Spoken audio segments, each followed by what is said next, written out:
What's up, Unstoppable Squad? Today we have another wrestling podcast, and I'm Unstoppable Denominator. Over the phone we have... What's going on, guys? Pistol Pete. So we have some very interesting topics this week. Pistol Pete, we want to know how you've been. We haven't talked to you or the fans haven't heard from you in 2 weeks. Yeah, I was busy last week, so needed a week to gather my thoughts, and yeah, I'm back. That's good. Well, I'm back and ready to go. I just wanted to throw out there, I will give Pistol Pete any time off when he needs it. Maybe a week, a month, a year. Who knows? He's not the only one that does it with me. I have Vulture, who was supposed to be here for today, but we were gonna do it tomorrow. But yeah, anyways, enough said. We have our first subject. We have WWE has officially locked down a deal for Chelsea Green with a new 5-year deal that will expire in 2030. My only question is, with that 5-year deal, will we see Matt Cardona? Well,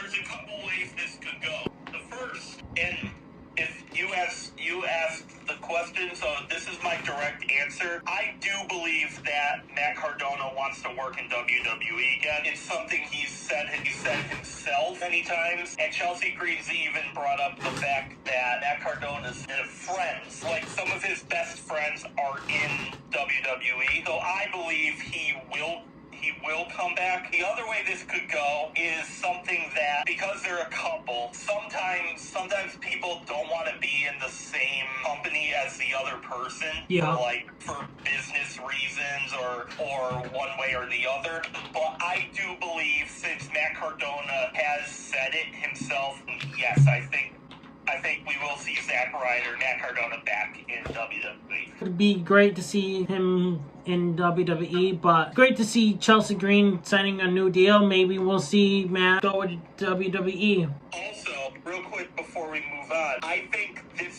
going to make a prediction that she wins the Women's World Championship at some point. Yeah, maybe. I could see it. I think with this new deal, even though I don't think she cares about this, but I believe she's good enough to where she can contend for the Women's Championship. Right. And by the way, this news came from Fightful Select. Let's talk about CM Punk winning the championship finally again. So he had a great match without any interference. No outside interference. This was good old-fashioned man-on-man action. I thought for sure something was going to go down at the end or in the middle after the match, but nothing happened. It was just CM Punk beat Jey Uso clean.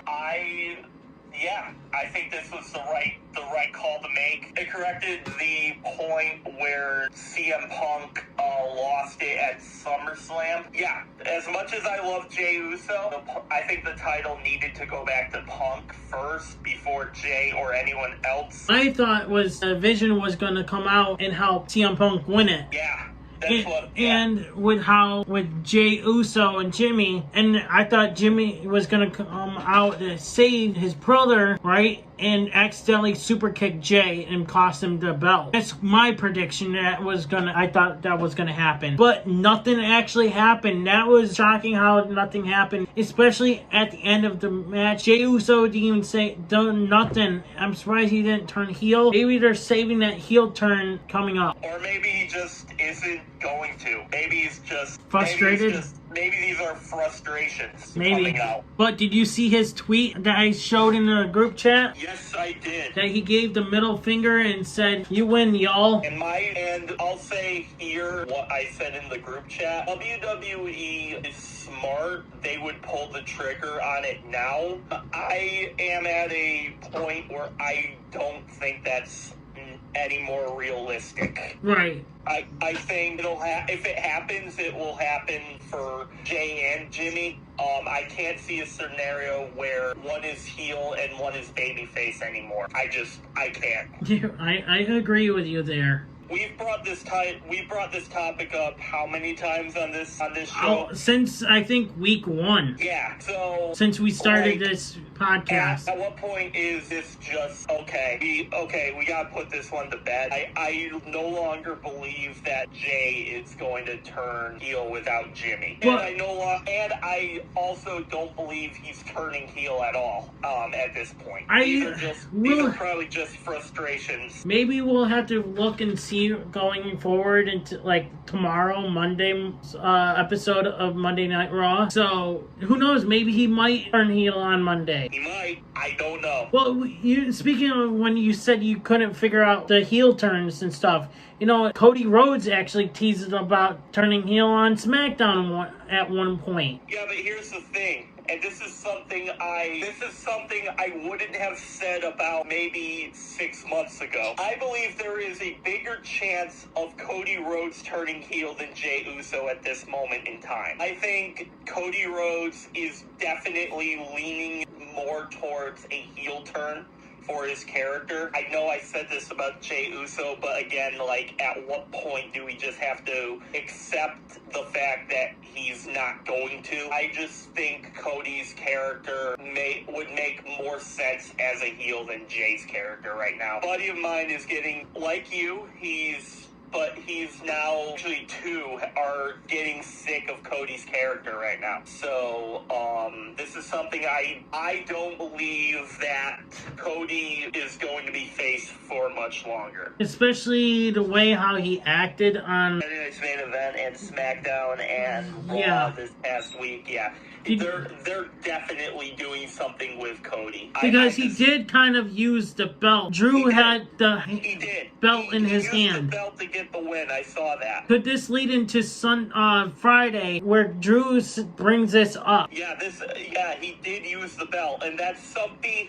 That is the reason I'm leaning more towards Cody at this point, because this is a classic heel tactic, and I know that super kicking somebody is heel tactic too, but again, it could also be frustrations. Cody's never, as far as I can remember, whenever Cody was face, I don't think he's used foreign objects to get a win. This is the first instance of him doing something like this. So I'm saying that we are going to see a Cody heel turn in the near future. I'm not sure if he ever used any weapons when he was a heel back when he was used to be Cody dashing Cody or whatever. Yeah. I see. I don't remember either. But to my knowledge, I don't think Cody's ever used a weapon when he was a face outside of a match like War Games or a match where you can do some stuff like that in the match. You're right. Aside from match gimmicks, I don't believe, or stipulations, I should have said, match stipulations. Aside from those scenarios, I don't believe Cody's ever used a weapon. Him using the title to get the win, I don't know, guys. I think Cody's going to be turning heel in the near future, if he's not right now. I agree.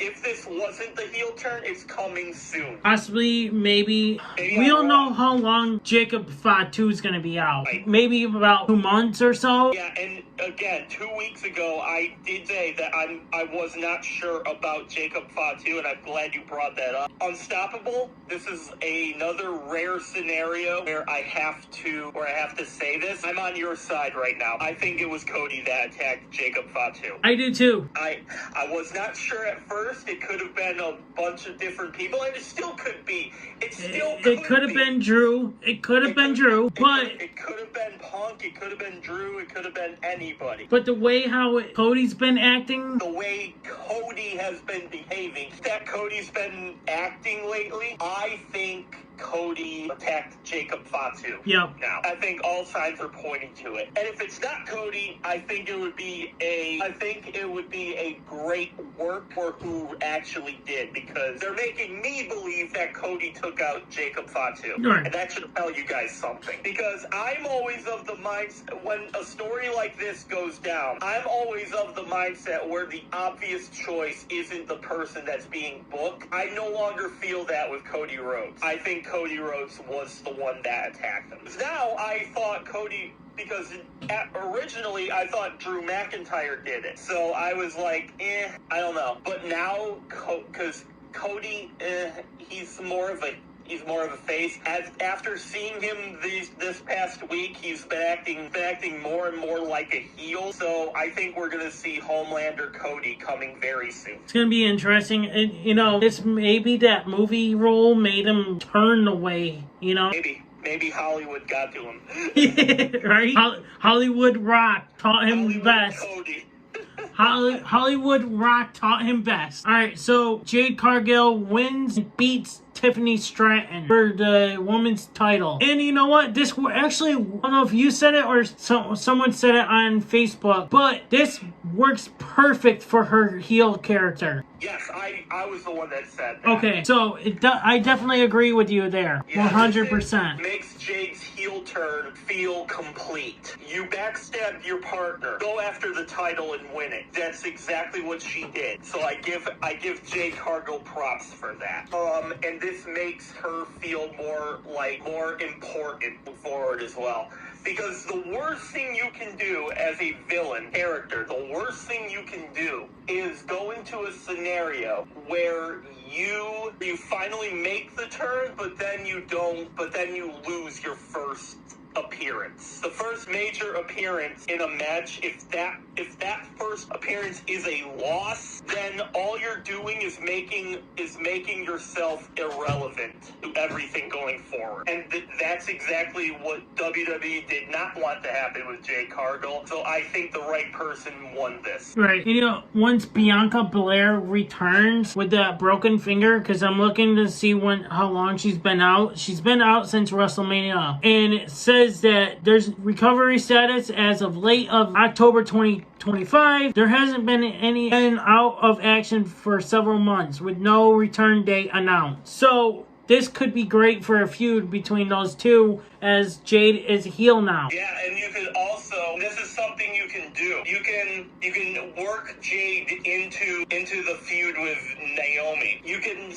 They could make a case where Jade Cargill instructed Naomi to take out Bianca Belair. Yep. So, I don't know if that's what they're gonna do, but that's something they could very well set up. Now, I don't know if you saw this on Facebook, but did you see that all the AEW people that used to be in AEW are now WWE champions? We got Cody Rhodes, we got Jade Cargill, Ethan Page, Ricky Starks. Could we see a faction right there? Maybe. And I know she and Jade Cargill, CM Punk. Oh yeah, I forgot CM Punk. Sorry about that. Led by Cody Rhodes. I could see that. Would be interesting to see. What do you guys think? Have that be like the new Nexus? I could see that. Right. I could see that very, very much going down. They should work on that. That's good. That's good storytelling right there. Yeah, that right there would be good booking right there. See, WWE, hire us as bookers. Come on, WWE. We're smarter than your guys' bookers. We can probably put up a good show for you guys, for the fans. Right. Oh, maybe I'll download the new, once my paycheck comes this week, see whatever I have left over, maybe download and buy the new WWE game, put them as the group. And air it here on YouTube.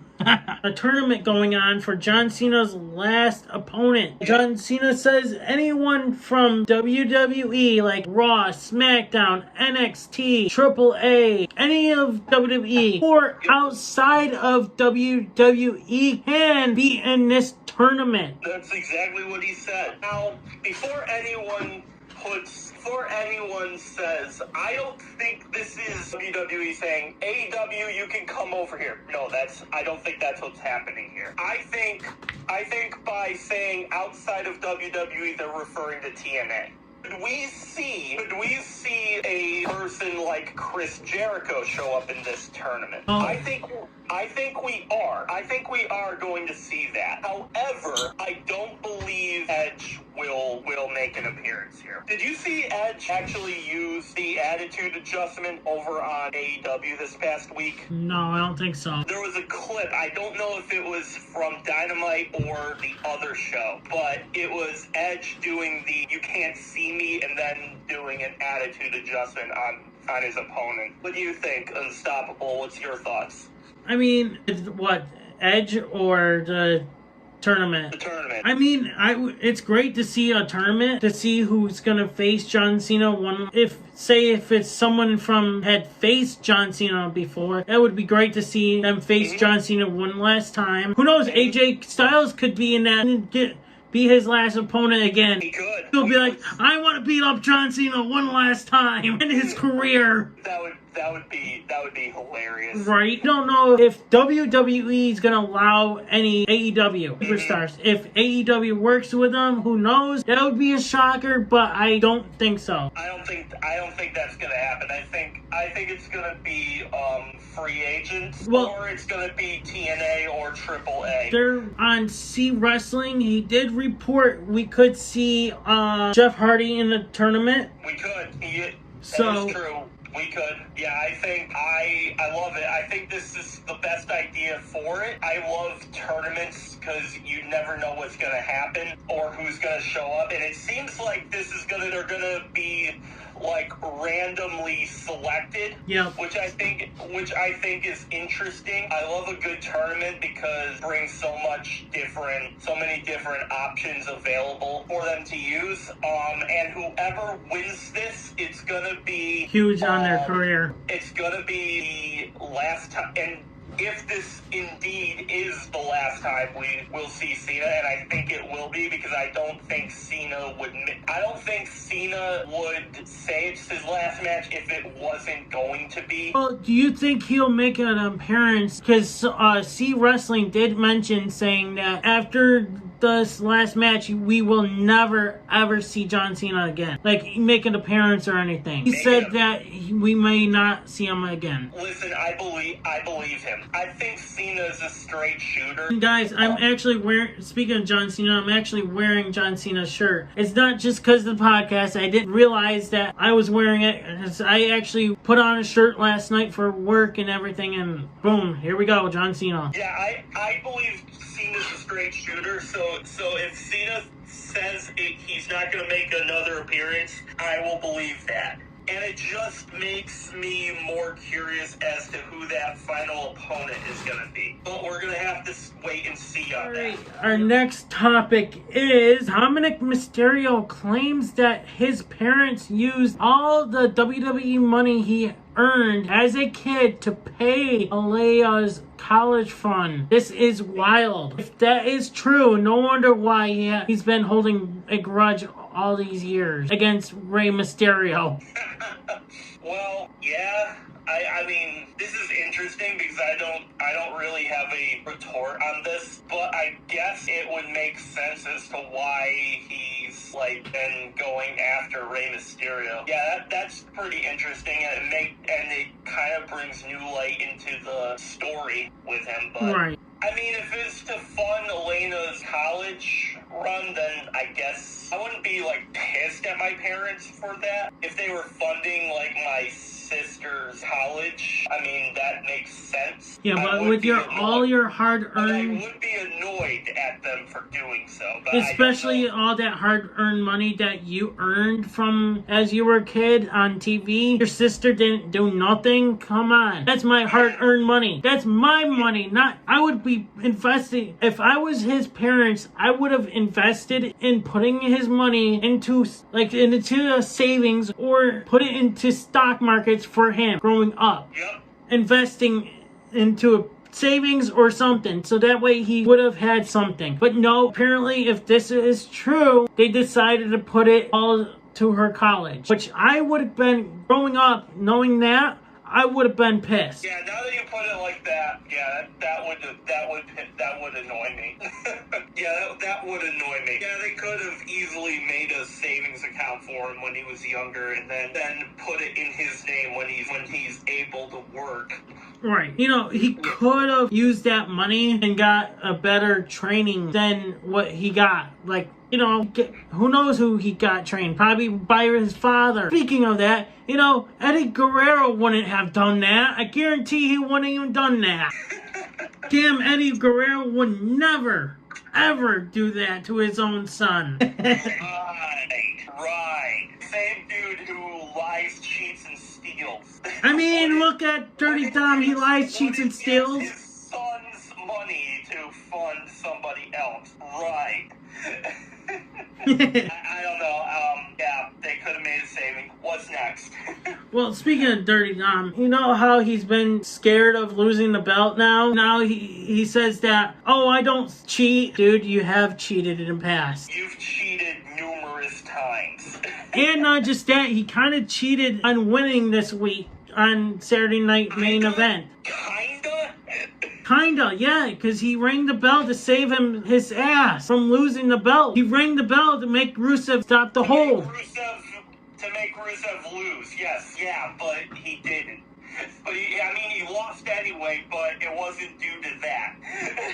So yeah, I think this is classic Dom, like being a heel I love it when wrestlers bring their character like to the public in character. Say, oh, I've never cheated in a match before. Yeah, it's him saying, I've cheated numerous times. I mean, look at Eddie Guerrero said it before too. Yeah, I think this is classic heel character stuff where the heel just wants to push some buttons. The internet communities tend to overreact a lot by the way. But yeah, I think Dom is going to be a WWE champion at one point. I hope he will. I think he's gonna. I think he's going to. I think he definitely has all the right. He has all the right mannerisms to do it. Right. Yeah, we're gonna have to see, but yeah, Dom definitely has cheated. Oh yeah, numerous times. Not just once, but numerous times. Big news here, Seth Rollins has confirmed that he will be out of in-ring action for the next 6 months due to his shoulder injury, which we talked about here on this channel. Like, you and I. And not just that, I announced it last week, I think, as well. I don't know if you listened to the podcast or not. Yeah, I did. I don't know if I mentioned it, but he will be out for possibly until after WrestleMania. Let's see, we're in November, so all of November, December, January, February, March, and all of April, yeah. People are upset that, he's going to miss WrestleMania. He has missed WrestleMania before. It's like, yes, he has. It's not like he missed WrestleMania due to his knee. Due to his knee injury. Yep. So yeah, he might be frustrated about missing another WrestleMania, but it's not under his control how he's missing WrestleMania. No, it's not. And this is always the worst thing a wrestler has to go through, missing the biggest event of the year. But having said that, I think and it's horrible for Seth Rollins. Absolutely horrible. You never want to see a talent like that get hurt because it just not only does it mess your story up, but it messes everything around you. The company has to go into a reboot mode and then reboot everything just to work you out of any potential storylines. But yeah, I think Seth will get back and he will be back hopefully after WrestleMania. You know what? I feel like he's gonna come back. He's going to win Money in the Bank again. Probably. I could see that. I could see him winning Money in the Bank again. Because unless, I think I've talked about it last week as well, I have a feeling CM Punk could be the leader of Division. I think Brock Lesnar. I think Brock Lesnar is going to be the leader of the Division. Who do you think is taking over Division? 86% of you said Brock Lesnar, and 14% of you said no one. No one. I think Brock, if they are going to keep the vision around, I think it's 100% going to be with Brock. But I don't think Brock's going to be back till after probably the Royal Rumble. I think we're going to have to wait and see on that. But I definitely believe Brock will be the leader of the division. We'll have to wait and see about that. I did want to mention this. How did you feel about that? He's on WWE social media when they just looked like they were bringing back someone. Yeah, I did. And it was all the hype just for. And it was all the hype just for frickin' WrestleMania next year. I mean, fair But why? They should have just aired it on Monday Night Raw, not just showing it on WWE where everyone's expecting someone to return or make a big, huge debut, you know? Yeah, I agree. Also, isn't it like a little early for WrestleMania promos? Kinda? Like, because the Royal Rumble hasn't even happened yet. Right, but kinda still is, yeah. I would have waited till next month. I would have waited at least until after WrestleMania. At least. It's just, it blows my mind sometimes. I don't know, I was expecting, they're bringing someone back here. But then you saw Heyman at the end, and it's like... Someone for Division. It's like, okay, so they're going to bring back Brock Lesnar. And then all of a sudden, Triple H made one. I was like, that's a little weird. All of a sudden, it just appeared on Raw. Boom, hello, WrestleMania next year. And you're like, okay. Why put all this tweets on your social medias, get all hype for possibly a return, but fake it and put WrestleMania is coming. Please buy our ticket. It's gonna be huge. I know. It's just, and it's like, reduce your ticket prices. But you guys could have just waited until Monday Night Raw popped on and just showed it. And then with a chip. You could have waited for Raw, you could have waited for SummerSlam, you could have waited for the Royal Rumble. Like, it's way too soon to book WrestleMania promos. Yep, I definitely agree on that. Way too soon. WWE wasted a lot of people's time just being hyped up and shit for no reason. No reason at all. Stupid WWE. Yep, I agree there. And when people say they're done with WWE, usually I roll my eyes and say, okay, see you in a month. Right. But now it's like, after they pulled shit like this, like, I'm like, I could see why you would be, because this is fucking stupid. Oh, definitely. So, breaking news. We have Booker T has announced that Eddie Guerrero's daughter has officially joined his wrestling school. Sherilyn Guerrero now begins her own journey in professional wrestling. Following in the footsteps of her legendary father, with fans already hoping this will one day lead her to WWE just like her dad. Obviously, the first thing this could lead is the last statement. Like, obviously, when you get news like this, you're like, oh my god. Right. Oh my god, this is huge. Well, we think. What was that? Sorry, you're going in and out. Oh, my bad. It's all good. You're just my bad. Probably the Wi-Fi with the wind and all that. So, I feel like this happens more often than we think it does. I feel like, but not every wrestler that's ever been who's as good as an Eddie Guerrero. So, I believe, we did a similar story to this with Elena Mysterio, if I remember correctly, right? Yeah. Right? And I think I think she was interested in Elena Mysterio. Didn't we have a story where she was interested in becoming a professional wrestler? Yes. Yeah. So I believe that, what's her name? Sherilyn Guerrero, I think. Sherilyn.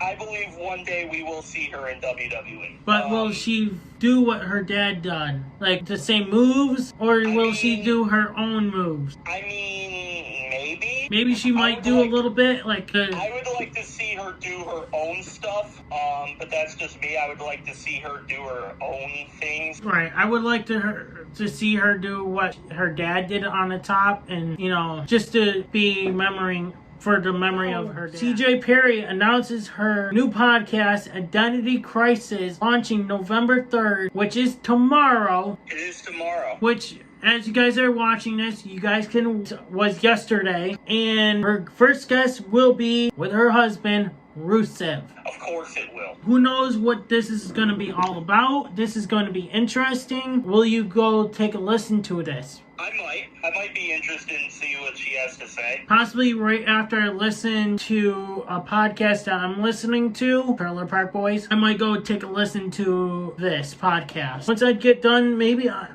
might actually just go ahead and listen to hers and go back to Trailer Park Boys. See what it's all about. So why not, right? Yep. What's next? Alright, so we have The Undertaker. Mark Calloway was involved in a car accident in a Whole Foods parking lot where his large truck ran over the hood of a smaller parked car because his height made it difficult to see, which I kind of feel like that's bullshit. Yeah. He was pulling out of a parking spot, and the incident was a miscalculated caused by the limited visibility of his elevated vehicle. No injuries were reported, and the situation was the result of the car's height. I kind of call bullshit on that, how visibility, yeah, your freaking truck is probably jack high, but right, you still can't see it. So the only way this isn't BS, all right, this, for the record, I think this is total BS, and he could see what was going on, because he has the height, he has the visibility advantage. Right. When you're higher than someone else, you have the advantage in that. But the only reason this wouldn't be is that the vehicle was so short, or your truck was so elevated to where you literally couldn't see, like, beneath your hood. If it isn't, and first thing I'm glad nobody was hurt. Same. This is total BS. Yeah. Unless we're dealing with a scenario where the elevated truck was so elevated that you couldn't see the car in front of you. Okay, well, I have the more details here. The back wheels of his truck drove over the front of the other car, damaging... Okay, so maybe he was backing up. Yes, maybe he couldn't see it. Okay, that makes sense. So now it makes sense now. Okay, sorry. That makes sense now. You guys probably like, hello, he ran over, going backwards. Okay, sorry. I just noticed this. The accident was a result of a miscalculation due to the high elevation of his truck, which describes as a Ford F-250. Incident was initially and did not result in injuries, which we already talked about. So probably Undertaker paid probably some whatever damage had happened. Now we understand. Okay, we just looked like idiots there. Yeah, we did. Our bad. Edit that entire segment. No, I think we should just leave it. I'm like, hello, idiots. Edit that entire segment out.